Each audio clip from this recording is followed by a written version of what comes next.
আসসালামু আলাইকুম। কেমন আছেন সকলে? আশা করছি সকলে ভালো আছেন। তো আজকে ঈদুল ফিতরের দিন, আর আমরা সকলে বের হলাম ঈদের নামাজ আদায় করার জন্য। যেতে যেতে একটি বাম পাশে মসজিদ পড়ল। তো এই মসজিদে আমরা ঈদের নামাজ আদায় করি না, আমরা আদায় করি খোলা ময়দানে, অর্থাৎ ঈদগাহতে। তো হঠাৎ চোখে পড়লো যে ফায়ার সার্ভিসের গাড়ি যাচ্ছে। তো আমি চাস্তোকে বললাম, কী ব্যাপার, আগুন টাগুন ধরলো নাকি? তো সে বললো, না, মনে হয় না। তো একটু খেয়াল করে দেখলাম যে আসলে কিসের জন্য তারা আসছে। তো দেখলাম তারা সাজুগুজু করে আসছে, অর্থাৎ পাঞ্জাবি টুপি পরে আসছে তারা ঈদের নামাজ পড়ার জন্য। আর দীর্ঘ 8-10 মিনিট হাঁটার পরে আমরা ঈদগাহর অনেক কাছাকাছি চলে আসছি। আমাদের বাসা থেকে ঈদগাহটা মোটামুটি 15 থেকে 20 মিনিট হেঁটে গেলে আমরা সেই ঈদগাহটা দেখা পাই। এবং ইতিমধ্যে দেখতে পাচ্ছি আমরা যে রাস্তার সাইডে দোকানপাট কিছু বসা ছিল, মানে আর কি ঈদের সময় তো দোকানপাট বসে। তো তারপরে আমরা ঈদগাহর ভেতরে প্রবেশ করলাম এবং ঈদগাহর ভিতরে যেতে যেতে হঠাৎ ঈদগাহর ভিতরে গড ছাড়াহাঁটি করছে। কপাল ভালো যে সেখানে ডিওজি প্রবেশ করেনি।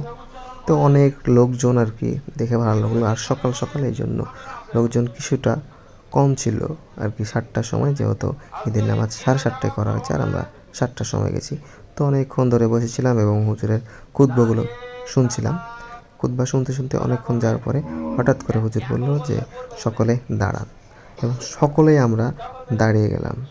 তারপরে হঠাৎ করে আবার হুজুর বলল যে আপনারা সকলে বসে পড়ুন। তো এটা করার কারণটা কি মূলত আপনাদের সামনে একটু শেয়ার করি।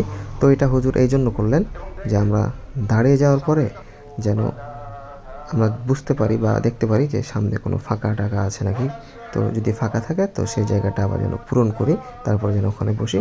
তারপরে যখন সময় হলো, নির্ধারিত সময় 7:30 দেওয়া ছিল, 7:30টার সময়ে আমরা সকলে নামাজটা আদায় করলাম এবং নামাজ আদায় করার পরে দ্বিতীয় খুতবার জন্য আমরা বসে পড়লাম। কারণ আমরা যাই একটু আগে যাওয়ার চেষ্টা করি এবং খুতবা শেষ করে, মোনাজাত শেষ করে আমরা বের হওয়ার চেষ্টা করি, এবং এটাই আমরা প্রতিবারই করতে থাকি।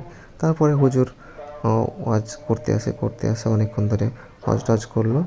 হজ করার পরে দোয়া হলো, দোয়ার পরে আমরা বের হয়ে গেলাম। এবং ওই রবের প্রতি লাখো লাখো কোটি কোটি শুকরিয়া যে রব আমাদেরকে 30টি রোজা রাখালেন এবং সুস্থতার সহিত আমাদেরকে ঈদুল ফিতরের সালাত আদায় করার তৌফিক দান করলেন। এই জন্য আল্লাহর কাছে কোটি কোটি শুকরিয়া। এবং যারা অসুস্থ আছেন তাদের জন্য দোয়া রইল, এবং যারা বেঁচে আছেন তারা যেন সামনে বার আবারও আমরা একই সঙ্গে ঈদ এবং রোজা উদযাপন করতে পারি, সে তৌফিক দান করেন আল্লাহ তাআলা। সকলে বলি আল্লাহুম্মা আমিন। আর এখানে এত এত লোক, মোটামুটি 10 থেকে 12 হাজার লোক সমাগম।